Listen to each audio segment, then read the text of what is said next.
Welcome to my YouTube channel. तो हमारा भौतिक प्रदेश वाला टॉपिक चल रहा था, जिसमें 4 हो गई, 5वां है मरुस्थलीय प्रदेश, जिसमें मैप के माध्यम से शुष्क मरुस्थल, घग्गर का मैदान, शेखावाटी मैदान, नागौर उच्च भूमि प्रदेश, लूनी बेसिन।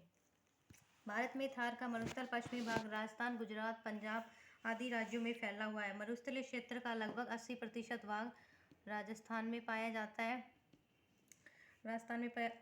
है। अरावली पर्वतमाला के पश्चिम में जैसलमेर, बीकानेर, बाड़मेर, श्रीगंगानगर, हनुमानगढ़, जोधपुर, नागौर, सीकर, जालोर, झुंझुनू, चूरू आदि जिलों में मरुस्थलीय क्षेत्र फैला हुआ है। इस मरुस्थलीय भाग की लंबाई 640 किलोमीटर है तथा चौड़ाई 300 से 350 किलोमीटर है। यह राजस्थान के लगभग 1,75,000 वर्ग किलोमीटर क्षेत्र में फैला हुआ है। यह कम वर्षा, वनस्पति का अभाव, बालू मिट्टी का फैलाव, अधिक तापमान आदि विशेषताएं इस क्षेत्र में पाई जाती हैं। भौतिक दृष्टि से मरुस्थलीय भाग को 2 भागों में विभाजित किया जाता है। भौतिक दृष्टि से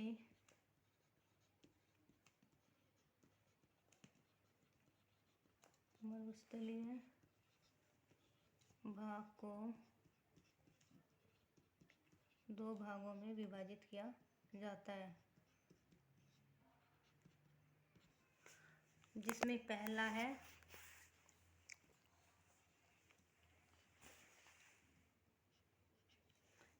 शुष्क मरुस्थल,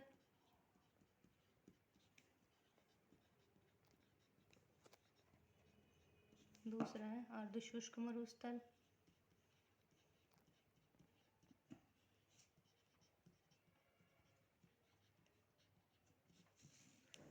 शुष्क मरुस्थल, यह मरुस्थलीय भाग मुख्य रूप से जैसलमेर, बीकानेर, बाड़मेर जिलों में फैला हुआ है। 25 सेंटीमीटर समवर्षा रेखा के द्वारा शुष्क व अर्धशुष्क मरुस्थलीय भाग का विभाजित होता है। शुष्क मरुस्थलीय भागों को 2 भागों में विभाजित किया जाता है, जिसमें पहला है बालू का स्तूपयुक्त,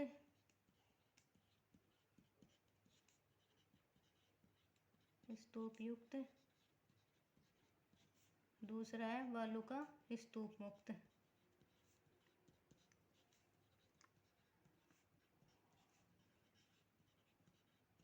बालू का स्तूप युक्त, यह भाग ही वास्तव में थार का मरुस्थल है, जहाँ रेत के टीलों की अधिकता पाई जाती है। जैसलमेर, बीकानेर, बाड़मेर जिले इसके अंतर्गत आते हैं। यहाँ पाए जाने वाले बालू का स्तूपों को मुख्य रूप से 3 भागों में विभाजित किया जाता है, जिसमें पहला है अनुदैर्ध्य।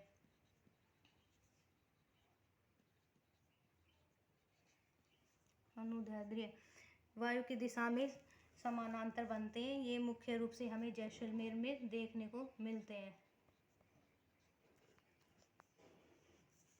दूसरा है बरखान, ये अर्धचंद्राकार होते हैं और इनका सर्वाधिक विस्तार हमें जैसलमेर में जिले में ही देखने को मिलता है। तीसरा है अनुप्रस्थ, ये वायु की दिशा में समकोण पर बनते हैं। इनका सर्वाधिक विस्तार हमें बाड़मेर जिले में देखने को मिलता है। इसके बाद अगला है अर्धशुष्क मरुस्थल, दूसरा।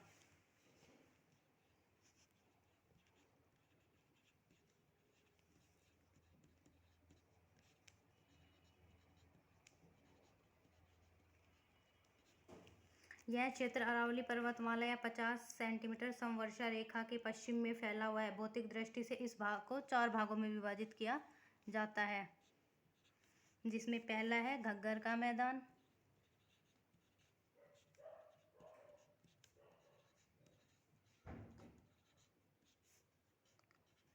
दूसरा है शेखावाटी मैदान,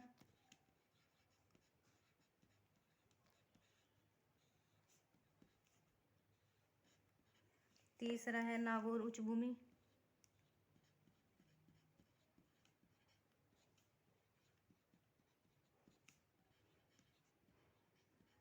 और लास्ट चौथा है लूनी बेसिन।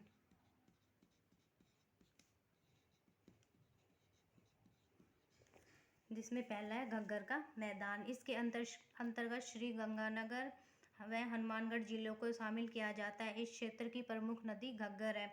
ऐसा माना जाता है कि प्राचीन काल में प्रभावित होने वाली सरस्वती नदी ही घग्गर नदी है। घग्गर नदी की पेटे को स्थानीय भाषा में नाली कहा जाता है। यह राजस्थान का सर्वाधिक उपजाऊ भाग है। अगला है शेखावाटी मैदान। शेखावाटी मैदान, इसके अंतर्गत सीकर व झुंझुनू जिलों को शामिल किया जाता है। यह भाग पथरीला भाग है जहाँ कहीं रेत के टीले, कहीं कहीं अरावली की बिखरी हुई पहाड़ियाँ पाई जाती हैं। इस क्षेत्र की प्रमुख नदी कांतली नदी है। इस क्षेत्र की प्रमुख नदी कांतली नदी है। इस भाग को आंतरिक अपवाह क्षेत्र के नाम से भी जाना जाता है। अगला है नागौर उच्चभूमि प्रदेश। नागौर उच्चभूमि प्रदेश, यह क्षेत्र मुख्य रूप से नागौर जिले में फैला हुआ है। इस क्षेत्र में लवणीय तत्वों की अधिकता पाई जाती है। अधिकांश खारे पानी की झीलें इसी भाग में स्थित है। नागौर से अजमेर तक विशेष क्षेत्र में फ्लोराइड या लवणीय जल की अधिकता के कारण वहाँ के लोगों के दांत खराब हो जाते हैं तथा हड्डियों में टेढ़ापन आ जाता है, अर्थात लोगों के कुबड़ निकल जाते हैं। इसलिए इस क्षेत्र को कुबड़ पट्टी के नाम से भी जाना जाता है। कुबड़ पट्टी क्षेत्र किसे कहा जाता है? नागौर उच्चभूमि क्षेत्र में पाया जाता है।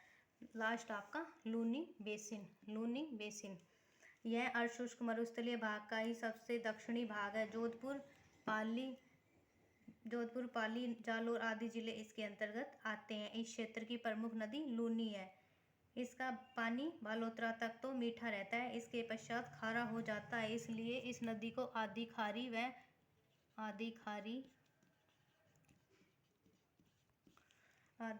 आधी मीठी के नाम से जाना जाता है।